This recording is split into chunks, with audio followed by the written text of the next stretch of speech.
Welcome to Learn and Success.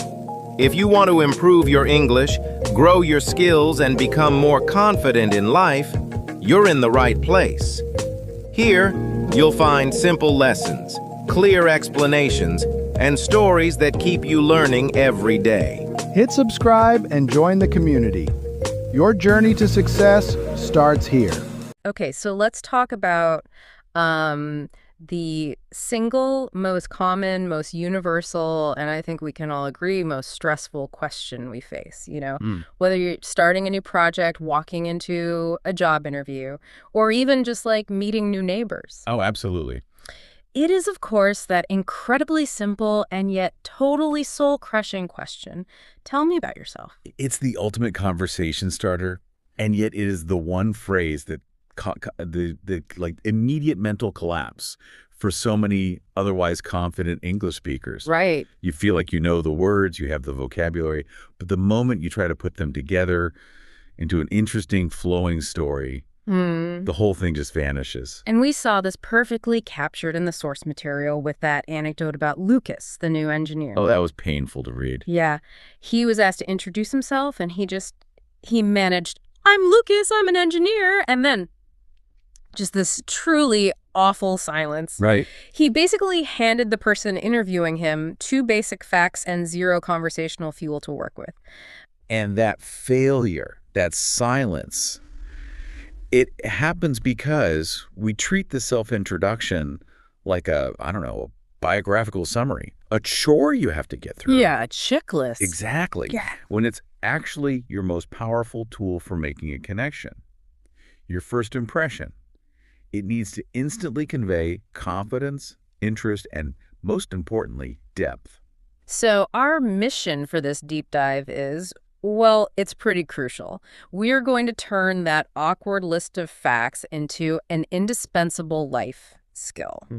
We're going to use the CEFR levels from B1 all the way up to C2 to show you exactly how small, tactical changes in your English can make a radical difference in how confident and effective you sound. And we're not just, summarizing the levels. We're going to analyze the linguistic mechanics that take you from just simple clarity to fluent, memorable storytelling. Giving you the nuggets you need to jump a level. Exactly. Let's start right at the foundation where clarity is king, B1 English. All right, B1, this is our entry point. The goal here is pretty straightforward, right? Clarity and simplicity. That's it. You just need to cover the basics. Your name, where you're from, your job, maybe a hobby or two, without any confusion. If you're at B1, you're nailing the essentials. And this is the big but. If you stop there, you end up sounding exactly like Lucas. Right back to the silence. Right back to the silence. So at B1, we introduce the critical shift. It's moving from just listing facts to giving small reasons. This is the single easiest power move you can make in the English language, and it all happens with one word. And I think I know the word. It is, of course, because. That's the one. Exactly. So instead of the very flat, "I like reading," you immediately add dimension by saying, "I like reading because it helps me feel calm." Instantly more interesting. Instantly. Suddenly, you've given the listener a little window into your personal values. You've moved from a fact to an actual explanation. Okay, but hang on. If I'm only at B1 and I start saying because after every single sentence, when I start sounding, a little repetitive, a little robotic. That is a fantastic question, and it highlights a really common pitfall. The key to successful B1 usage isn't just knowing the word because. It's knowing its simple siblings. Okay. Your core toolkit should be and, but, so, and because. These 4 simple connectors let you link ideas and stop the introduction from sounding like a series of, disconnected bullet points. Let's look at the example of Aaron, the software engineer. His B1 introduction isn't just a list. He says he works as a back-end engineer and he enjoys his job because he solves interesting problems. See? The connection is right there. Yeah, and he likes running so he can stay healthy. He's taking 2 totally independent facts working and enjoying, and he's linking them with a simple reason. That's the formula. It's fact plus a connector plus a reason. It tells the listener he's driven by this intellectual stimulation, not just, a paycheck. Right. And because he's using simple language and short, clear sentences, his confidence, even at B1, it just instantly goes up. The introduction sounds reasoned, which is the whole goal of this level.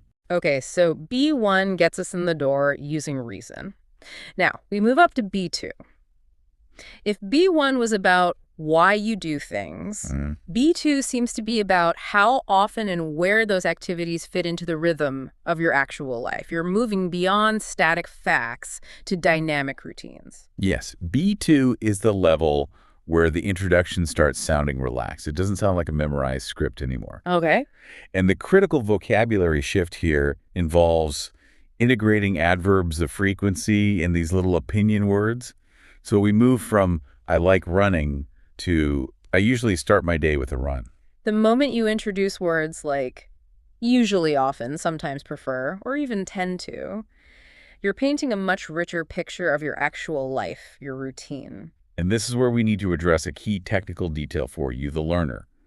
These adverbs, they aren't just thrown randomly into the sentence. Right, there's a structure. There's a structure. For that smooth B2 flow, you usually place them before the main verb. So, for example, Evan, the app developer, often plays guitar in the evenings. It's natural. He's integrating the activity into his routine so naturally that placement is a subtle but really profound marker of increased fluency.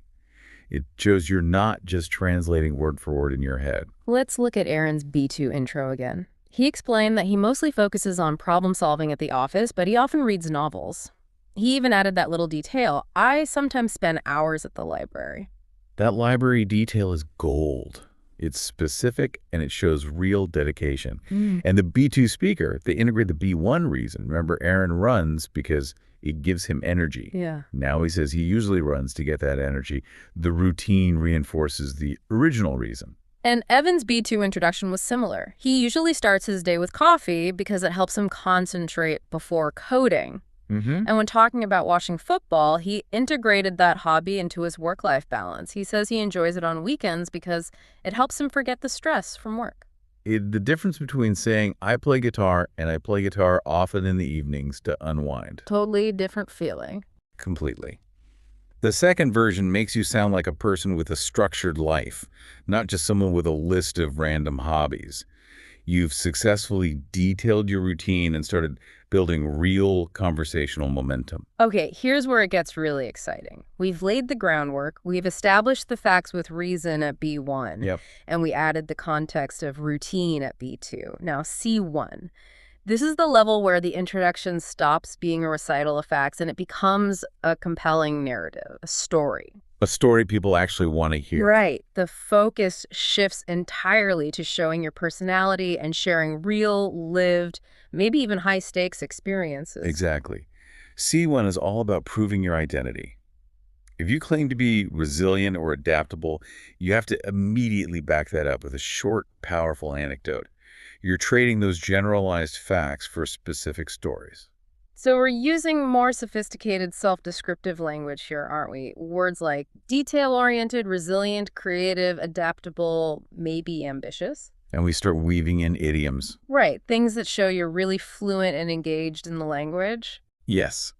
C1 fluency is demonstrated not just by your vocabulary choice, but by using those words to frame a personal story. Take Aaron. He described himself as detail-oriented and resilient. But how did he prove it?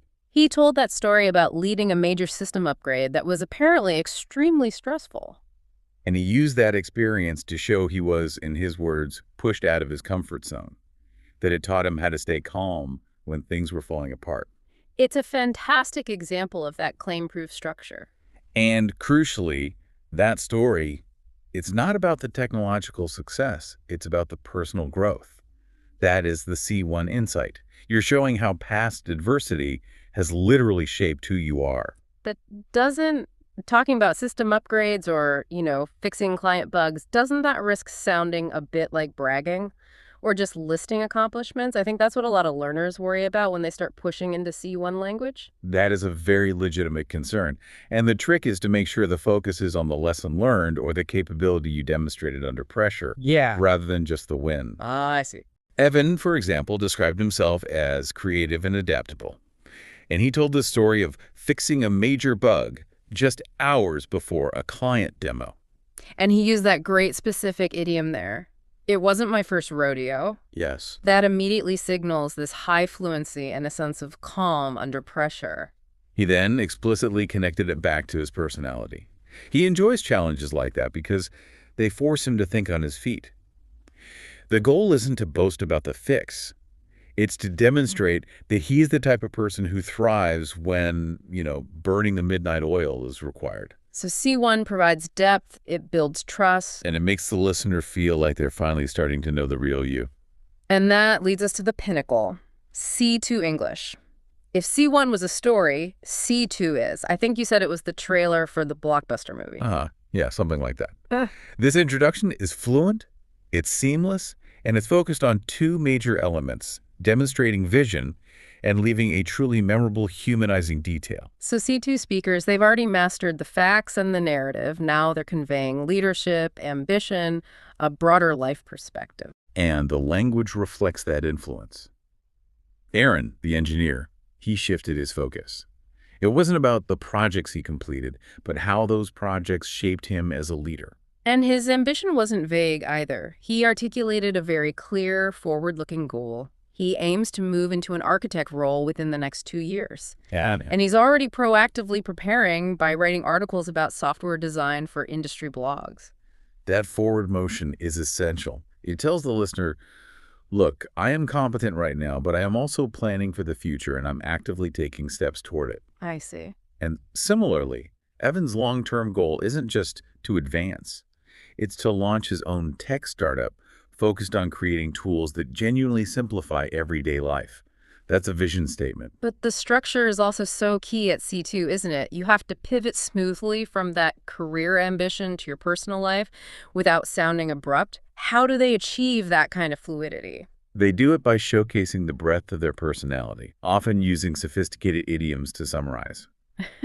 Evan brilliantly summarized his non-work life with the phrase, "I wear many hats." He's an amateur guitarist, a weekend traveler, a football fan, and he adds that little touch of self-deprecating humor by admitting his team loses more often than he'd like. That self-deprecating humor and that breadth of interest, those are really hallmarks of C2 confidence, You're so secure in your professional claims that you can share light personal flaws or non-work interests. And then we get to the anchor, the detail that ensures the listener remembers you out of a sea of introductions. The fun fact, Aaron's was brilliant. it was perfect. Yeah. The fact that he built a specialized program to calculate the optimal time for coffee breaks, and he still uses it every day. That detail is it's amazing. It's personal. It's a little bit quirky. And it proves he applies his technical skills to just mundane everyday life. It makes him incredibly relatable. It shows the human side of that resilient, detail-oriented leader.